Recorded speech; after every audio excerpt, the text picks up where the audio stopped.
Here are some common braking mistakes. Brakes that don't work properly. Now, either that's through poor setup or just mechanically they're not working properly. A really common problem is people getting oil onto their rear discs. They're lubing up their chain, especially with spray, and it just gets over the back and onto the disc and goes onto the pads. So you can normally tell by there's a bit of a howling coming from just the rear brake, and then either not going to work at all or just not going to be as good as probably the front ones. So definitely check there's no contamination on the pads. You might be able to boil it off, or you might just have to get new pads and clean the rotor. Other things are making sure you've got plenty of material left in your brake pads. You're not actually rubbed them all the way through and you're on either the back of the metal material or even on the spring. Sometimes they get caught in your rotor. And also making sure your disc is centered right in the middle. Also, having your levers not set up quite right, it's going to mean you're not going to get the most power from your brakes. So really, it's just making sure you're getting the most leverage through that brake lever. This is definitely down to personal preference, because actually I hold on to my bars with my hand overhanging a little bit, so my finger goes right on the very end of the grip. And just use one finger for me, definitely. It just gives me plenty of power, and it gives me the rest of my fingers holding on to bars, which is definitely important when it gets to riding gnarlier stuff. I also like them quite close into the bar, reach-wise, and my sort of pad movement, or the lever movement, should I say, on the absolute minimum, so I don't have to pull them very far until I'm hitting the disc and they're starting to work.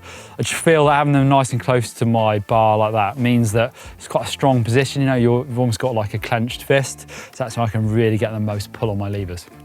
Finally, for setup, is making sure the angle on the bar is right, so when you need them the most, you can reach them.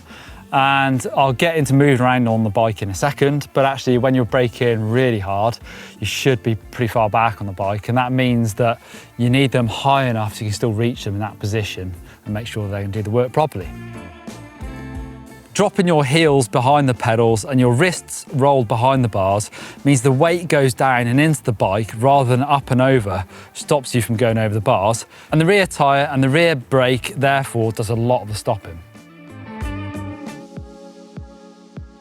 Both brakes and tyres do the stopping, but it's a mistake not to think about them independently. So there's definitely situations where you can use a bit of one brake to help you out. For example, if you're trying to get the back wheel to move around, you can use just a bit too much rear brake, well, sometimes a lot too much, and actually make it do a big skid, or then just back it off and do smaller fractions of that, just so you're getting the back tyre just to step out to get around the corner.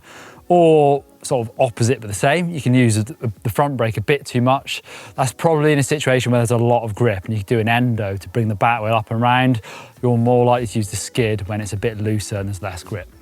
Big brakes with 4-pot calipers and massive rotors are only as good as how much grip you've got. So definitely think about what the braking edge is like in your tyres, both of them, but especially the rear, because a nice edge on there is really going to help slow you down. But don't forget that as soon as you start turning and leaning the bike over, you're actually moving off those edges a bit and onto those side knobs, so you're not going to be able to brake as hard. The biggest mistake when it comes to braking is too much front brake in the corners and the dreaded front wheel washout, so go easy on the front brake. Pumping the brakes, try and ride a downhill trail fast and think about what you're doing with the brakes. Are you easing on and off gently and modulating how hard you pull them? You probably think you are, but try and feel it. It's often the case that you're more like stabbing at them when you feel the urge. This isn't going to give you the most amount of grip.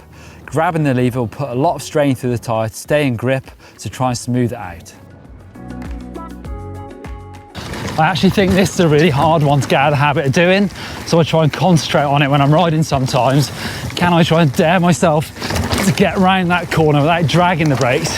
Because actually most of the time they make it worse and you'll lose a little bit of grip. Thinking that your front brake does more of the stopping than the rear. Now this is a myth that I've heard loads of times. It's a really common one.